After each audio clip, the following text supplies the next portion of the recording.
I had 2 of them in diapers, and I was leaving a very volatile marriage, going through a divorce. I was seeing patients all day, and I would go pick my kids up from daycare and then hurry up and feed them, get them in bed because mama needed to get in bed. And women always, not always, but most of the time, we put ourselves last and everybody else is first. And I always like to say, whenever you say yes to something, you're saying no to something else that might be as or more important. Welcome to the Hope Natural Health Podcast. I'm Dr. Erin Ellis, your host. On this show, we discuss all things health, hormones, and happiness with a little side of this thing called life.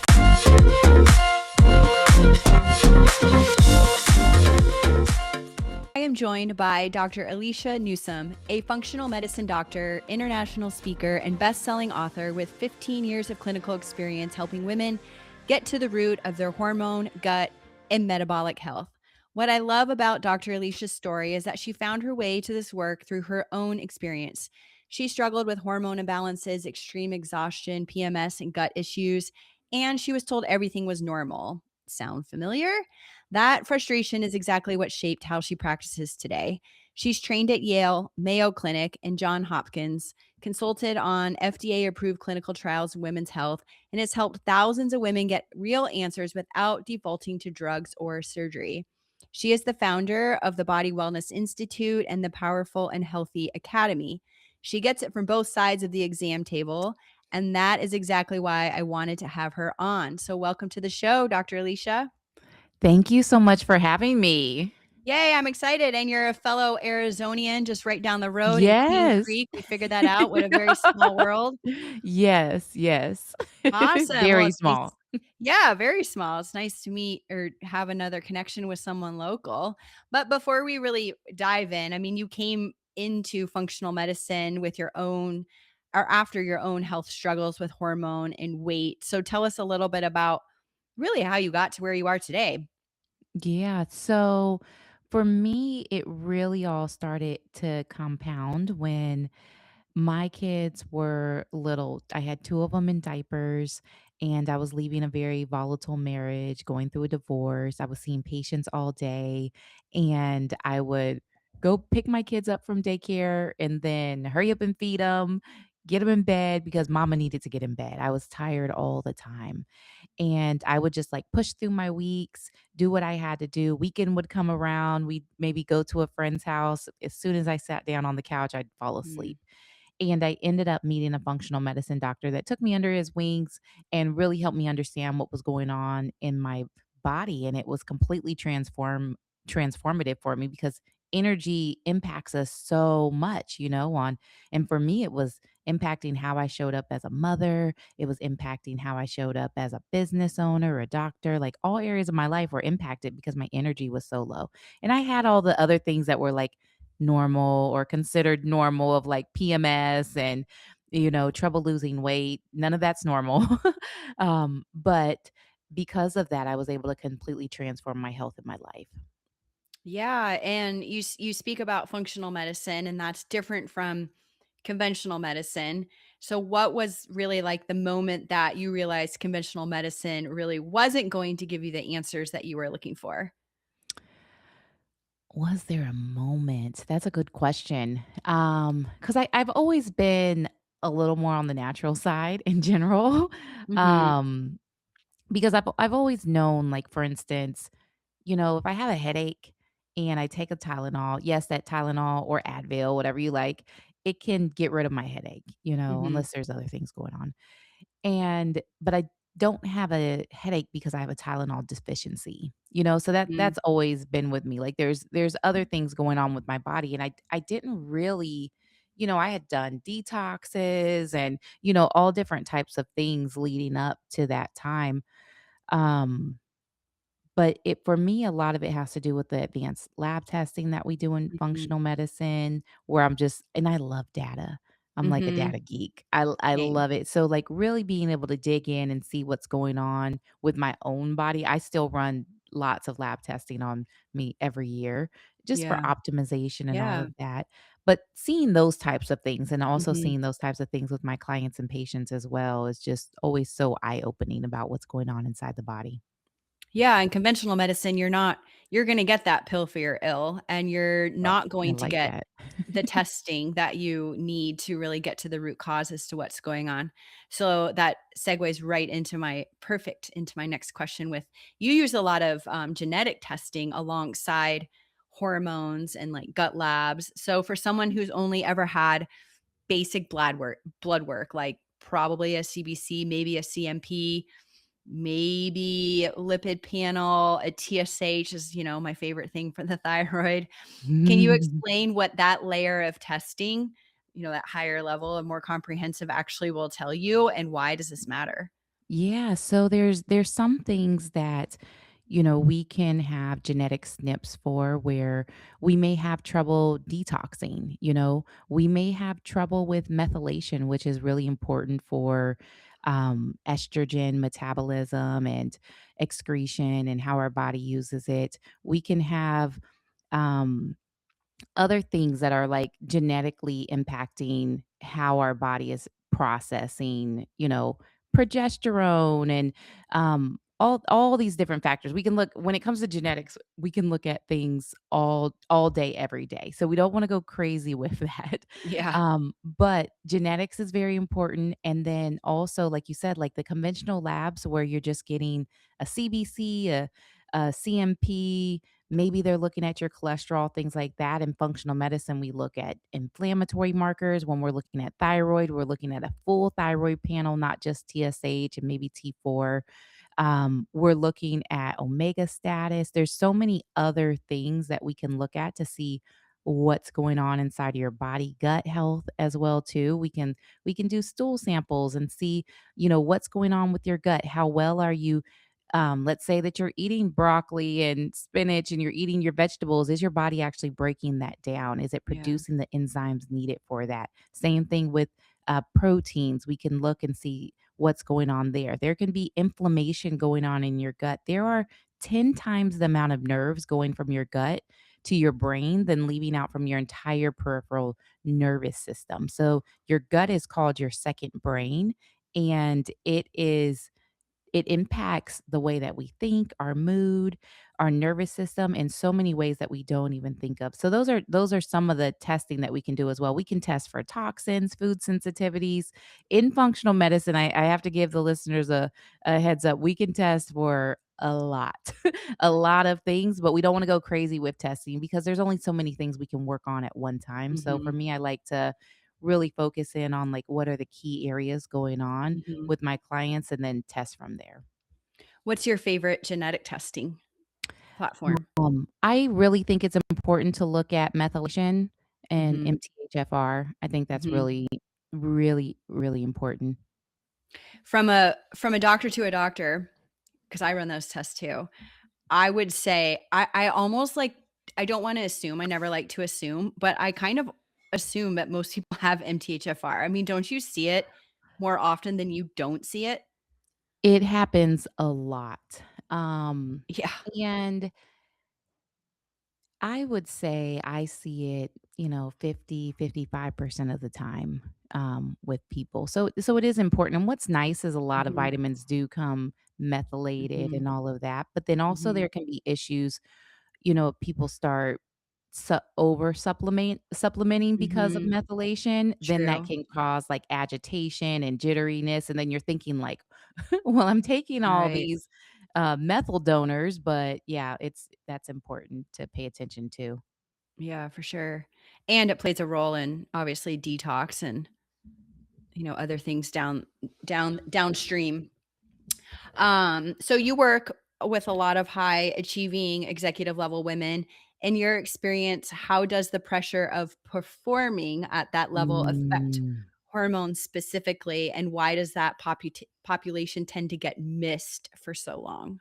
Yeah, so it's really important because myself and yourself included, high achieving women, Mhm. we're very hardworking. We take care of everyone. Mhm.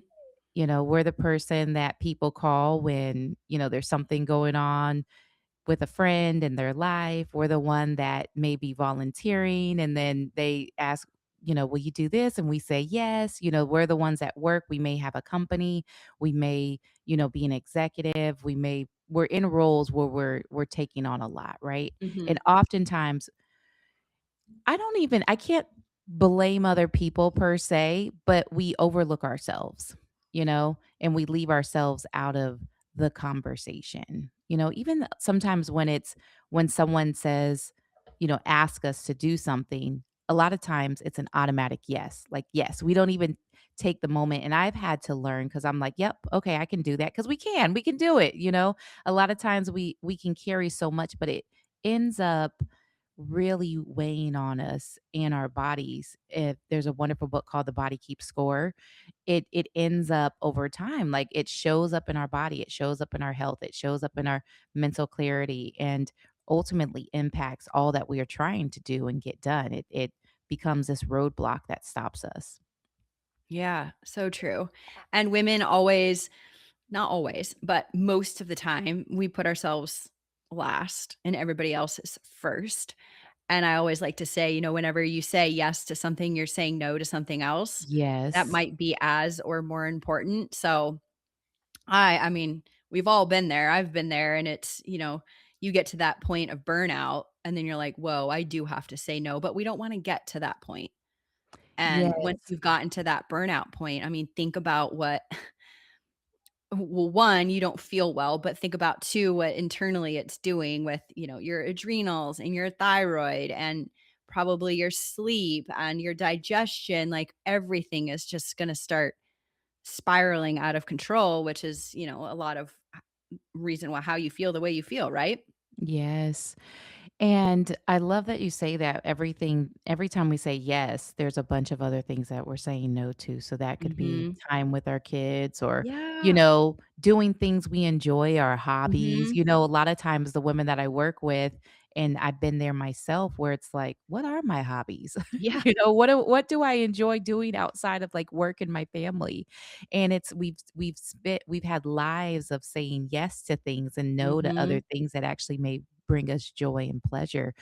I'm very mindful of, like, if it's not like a hell yes or a heck yes, Mhm. like an absolute, like, yes, then it's a no, Yeah, and you for have to sure. sometimes listen and not always even need a reason of why it's a no, Mhm. It just, listen to our gut, trust our intuition Mhm. that it's not a yes, so it's a no, and it's okay to Mhm. say no, and that no it's a full sentence, it's one Mhm. word, and we don't have to always give a lot of explanation or justification Yeah, for I why we're know. saying no.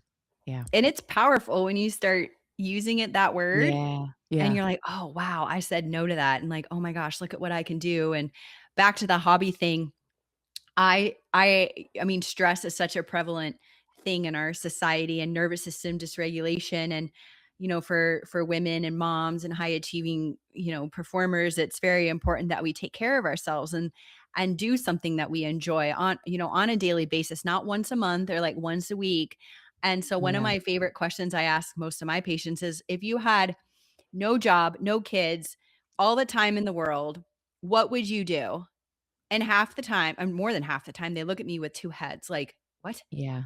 I have no idea how to answer that. I'm like, "All Yeah. right, well, that's where we have to start is, like, figuring out, like, what brings you joy besides, hanging out with your kids, spending time with your husband on the couch. Like, what would you do if you were by yourself on an island with nothing to do?"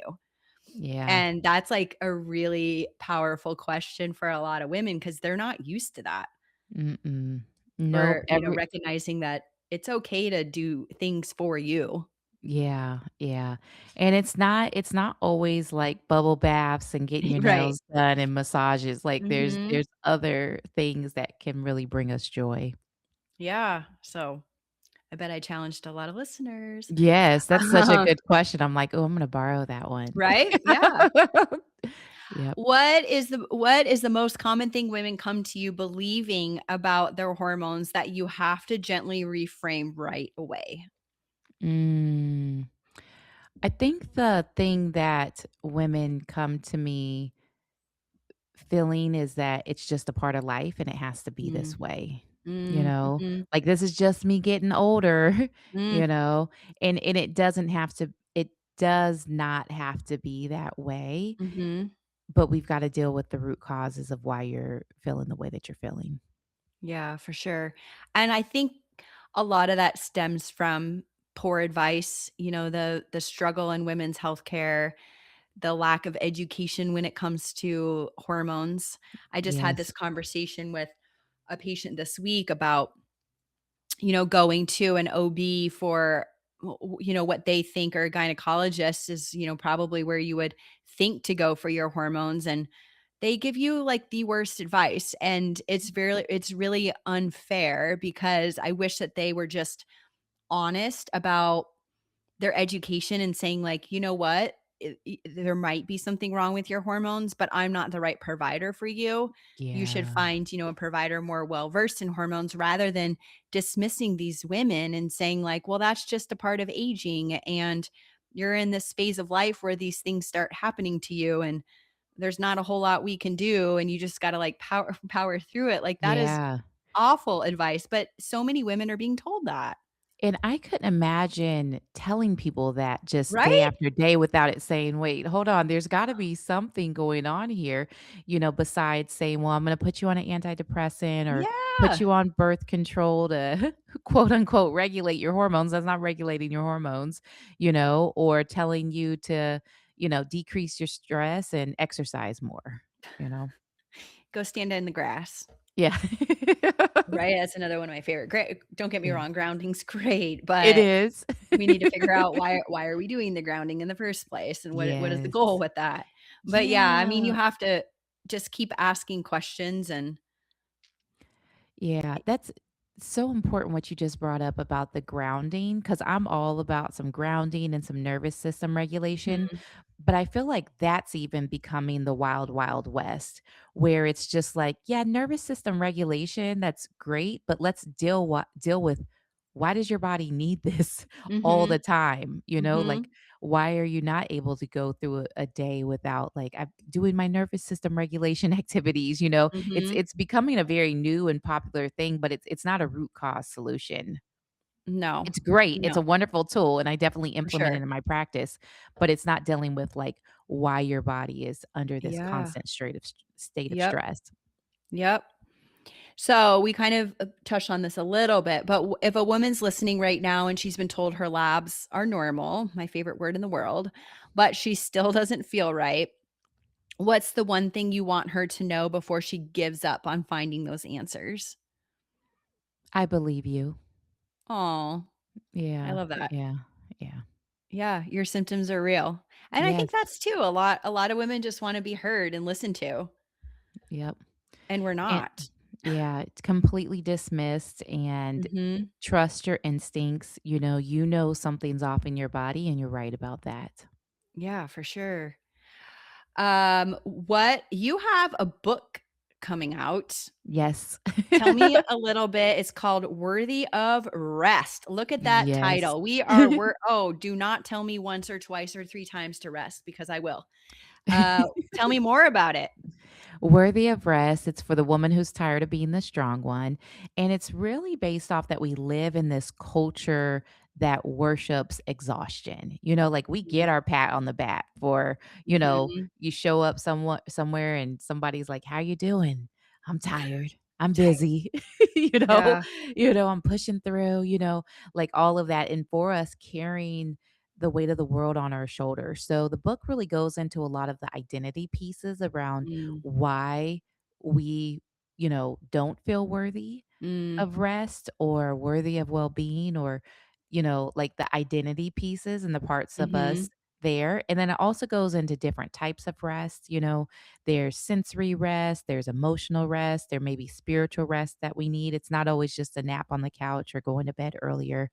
And then Yeah. I provide a lot of just good hands-on strategies on how to design your life in a way. A lot of times we need to ask for help. We need to learn to delegate confidently. Those types of things I Mhm. talk about with tools and strategies on how to do that so that we can get that Love that. rest. Is this your first book? I have co-authored 4 other Oh, books. wow. Yes, so I've co-authored and this is my first solo project. Well, good for you. That's very exciting. Congratulations. Thank you. I'm excited for it to come out. So, was there anything else on this topic that you wanted to touch on that would be important for our listeners or anyone that might be struggling in the hormone space that we missed? Yeah, I think it's just important for you to work with a provider who's going to listen to you. And, Mhm, Dr. Erin, myself, a lot of functional medicine practitioners, our practices are virtual or mhm, we're able to do virtual. I work with people all over the country, all over the world, really. I have mhm. clients in the UK and Uganda. Love So that. find someone that really resonates with you, that listens to you and is going to address the root cause of Mhm. issues. Even when it comes to natural things, sometimes it's still that band-aid, that Yep. we're putting over things. So you want to really dig deep and address the root cause of issues. Yeah, and it that's new for a lot of women because we Yeah. as a society aren't used to that. We're used to the quick Mm-mm. fix. We're used to, okay, you have crappy periods, here's birth control or here's surgery.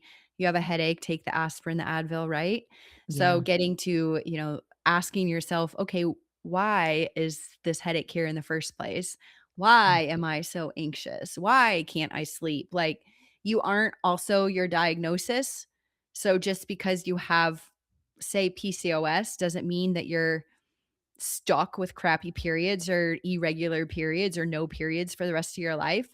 You can, your body has the innate ability to heal itself. We just need to figure out what's going on, and that's where the Yes. extensive testing comes into play, just like I do in my practice with the rooted Yes. realigned hormone method and what you do. I mean, I do a lot of gut stuff too. Gut is so important for Yes. Yeah. women and health in general and the immune system and inflammation and you name it. So, yes, it's time to start exploring alternative ways to your health if you're not getting the answers that you deserve. So, I love that. 100%. Awesome. Well, we'll wrap it up with one question I ask all my podcast guests. What would be your best or favorite health tip that you could share with the audience? Mm. I really love morning lemon water. Mm, So you take a glass of warm water and you just squeeze like half a lemon or a lime in there and you drink that first thing in the morning. It really helps with your digestive enzymes, your liver, energy, your digestion, get things moving.